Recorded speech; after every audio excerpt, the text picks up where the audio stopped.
Are you a reader looking for a good book? Or are you an author who has written a book? Good Books Online is the show that brings readers and authors together. All right, folks, welcome to another episode of Good Books Online. Today we have with us author RJ Jojola, who has written a book called On the Verge. And we're going to be talking about that book, and obviously she's got another book down there. I do. From the Void. Yes. Is that the sequel? That's the second in the series, yes. Okay. All right. You know, the funny thing is, I read your book, I read On the Verge, and it's kind of like a cross between a fairy tale, but it's a very dark tale. Yes, very dark.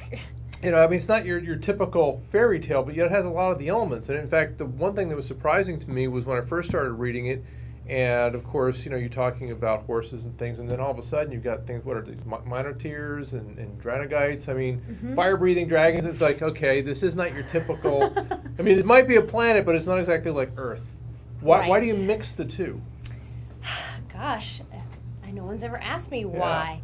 Well, I think it comes from sort of growing up playing a lot of fantasy-style video games and watching a lot of fantasy-style movies and reading a lot of fantasy. So they're very quasi-Earth. Right. It's very hard to... Whereas in sci-fi, they're less quasi-Earth. Right. Yeah. In fantasy, it's more quasi-Earth. And then you just add magical elements or magical creatures to that quasi-Earth planet. Tell our viewers just in a few, you know, in like maybe one sentence or two, the basis of On the Verge. I mean, what's it really all about? Gosh, wow, that's such a loaded question for an author. Well, basically, On the Verge is, well, it begins. I don't want to give away too much, right? Because it does have a lot of mystery element to it, Correct. as you know.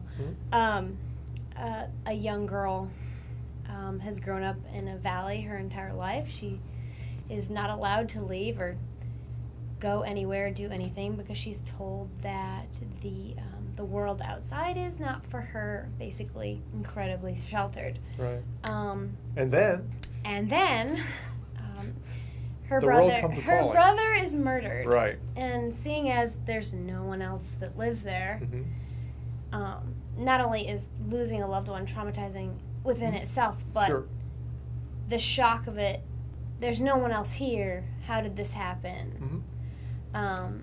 And Rael discovers that her bedtime tales of demons and fairies and dragons and all those things that her father has told her growing up are not really fantasy. Right.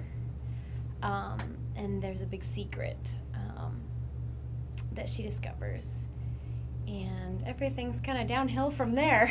Yeah, well, I would say. So it's kind of like her quest, but it's not just her quest also. No. Okay. It's not just her quest, because that's for sure. As soon as she kind of leaves her sheltered little existence into the big wide world, she meets somebody else, Christian. She does.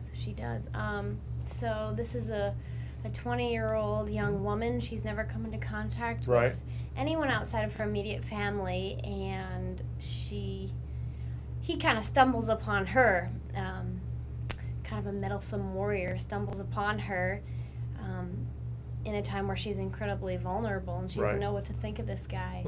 But it turns out that nothing else has worked out really well for her so far, right? Yeah. So she kind of doesn't trust him at all, because this is like, yes, she's technically a grown woman, but she does have the mindset of probably, I would say, like a 16-year-old. Right, and her worldview is kind of very small because she's never really gone out of her own neighborhood, more or less. Exactly. And so it's sort of their trials and tribulations together and coming to realize that they're more alike than they are different. Right. And that they need each other among others in order to conquer what they need to conquer. And it's sort of about, you can't do everything alone, and you can't close yourself off from the world. You need the help of others. You need the assistance of others. You need friends. You need family. You can't take on the world all by yourself. Right, and then a couple of chapters later, it kind of flips back to almost a prequel. Now you're going to look at when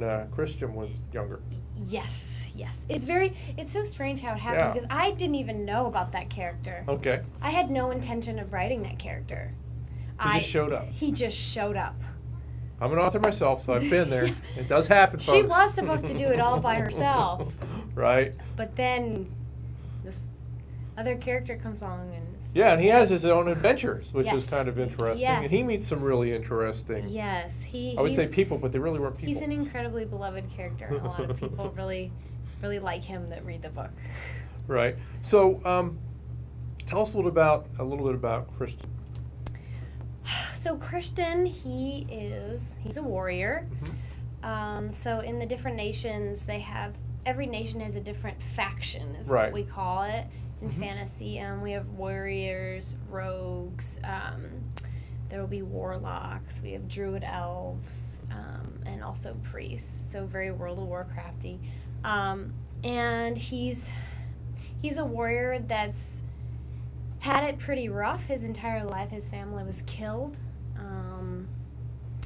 He lost his mom, his dad, and his little brother, and found himself alone at the age of 11. Right.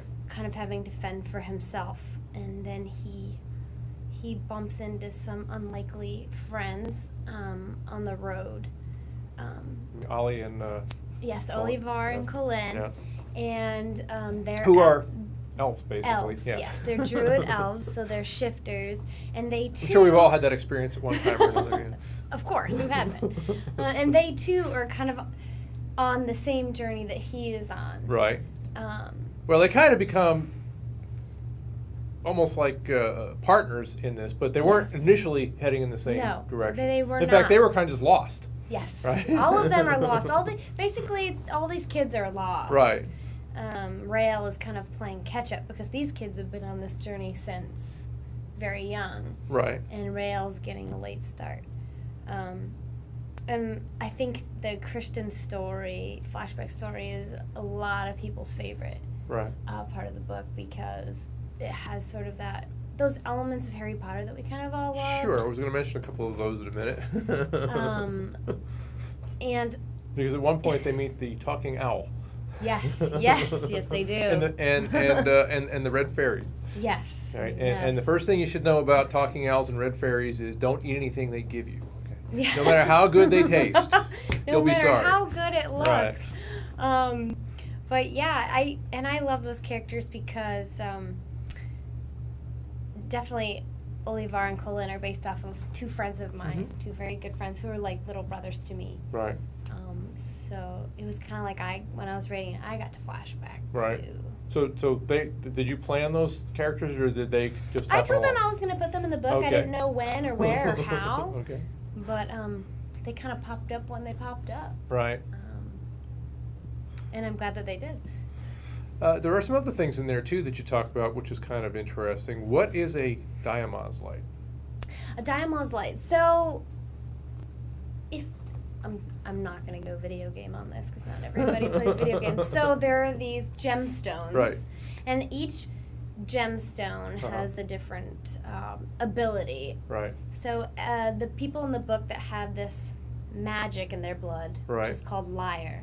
Mm-hmm. It's kind of like it's more like the Force than it is magic, but it Right. is still magic. So each gemstone connects with the lyre and can give you different abilities. And the diamaz stones have strictly one thing that they do. Mhm. You connect with them, and you harness any energy around you, and you can transform that into light through that crystal. So Okay. it's like a flashlight, Right. basically. Okay. Right. And that requires magic to light. Right. And these things are found in the ocean, right? Yes, they are. Yeah. And that's the only place that you can find them. And they belong to the mermaids, and, Right. no one else. Yeah. In fact, there was a kind of interesting little episode with the mermaids in there. Yes, I I'm thought was actually interesting. working Right. on the origin novella right now. The story of the mermaids and how they came to land and Right. enslaved the humans. Yeah, no, I don't want to get too far into the story. I kind of want to give people just a little bit of Okay. a look-see at what the story is all about. But let's talk a little bit about how you got your inspiration, because one of the nice things that you did for us was write a little blog here, which is Yeah. called Reading Between the Lines. Yep. And you talked about the fact that a lot of the dark elements were actually things that you had experienced. Yes. On the Verge, more so the first book of the Right. series, is a metaphor Right. for childhood post-traumatic stress disorder. It was something that I had my entire life Right. that I never dealt with because I didn't understand what it was or what it meant. And then as I got older, and I guess my subconscious mind felt I was in a safe place. Man, it hit me like a train, and I thought that was it. Like, that was the end of me. Right. And my therapist suggested I channel my feelings into writing because as a kid, I've been writing since I was able to lift a pen to paper. And she said, why'd you stop doing it? So these novels are like your therapy. Yes, they are. They are exactly that. They are my therapy. I like to say that I take the demons and I put them in the book. Right. And so then I don't have to worry about them anymore. And so it's crazy because I had no idea what this was going to be, and it was definitely a character-driven story and I don't even know what's going to happen in the next book. Right. Not a lot of planning went into it, just a lot of letting the characters guide me and the feelings guide me, and just the power of the subconscious mind and where it can take you. So where does From the Void pick up where On the Verge leaves off? So From the Void takes us back to the day Samuel was killed. Okay. And it follows him and where has he been. Okay. I guess that kind of gives away the story Well, a little bit. But most people don't know who Samuel is yet. So. Right. And so where has he been? What's happened? What really happened to Samuel? Right. Who murdered him? Right. What happened? Because he's the one that gets murdered in the first chapter. Right. So Samuel's murdered in the Verge. first book. Second book begins with us on that day that he was killed from his perspective. Right. Because the books are third person limited, so you're only in one character's head at a time. And so it starts there, and it gets pretty brutal. I'll say that the second book is far darker than the first. Okay. All right. So how many books do you see in the series? 4. Okay. 4 books. Yeah, I And definitely. then after the fourth one, you're cured, right? Probably not. I'm hoping not, because I need to write more books. That's right. We'll have to dredge up some other dark secrets from your past. Yeah, right? I know. And we all There have aren't them. any. We all have them. I actually have another series coming out that's unrelated really? to this one Okay. that I'm working Tell on. our readers about it. That one is not fantasy, not high fantasy. It's more of it's like a urban fantasy / serial killer novel. It's sort of like Dexter meets The Punisher meets True Blood. It has some paranormal elements to it. So what part of your life does that come from? None, hopefully. That vigilante dream that all the comic book writers get to write about. It's sort of me doing my own vigilante dream. Okay. All right. A woman loses her husband and she feels like she has nothing else to live for, and she seeks revenge on some folks. Okay. But currently, both of these books are available on Amazon, correct? Yes, sir. And you can actually read more about On the Verge on goodbooks.online. We have a full page of information, some biographical information. There's obviously we'll have this episode on there, and also a few chapters for you to check out. I think maybe 3 or 4. 3. I can't remember. Okay. But it's you get into the beginning of the plot, and hopefully you're hooked enough that you're going to want to go out there and buy it. Now, how much did the books sell for on Amazon? Right now on Amazon, this one is like $11, and this one is $15. Okay. So, and then I'll also be at Ancient City Con, which is a convention coming up in a couple of weeks on the 15th through 17th, and I'll be selling these books there as well. All right. Well, good luck in your Thank you so in the much. adventure, and hopefully we'll be seeing the next excerpt when that comes out, and obviously your new series. Let us know when that hits the market. Gotta get on that one. Going to be busy. And until next week, just keep reading good books, and if you know of any authors that are looking for a place to promote their books, tell them about goodbooks.online. Thanks again.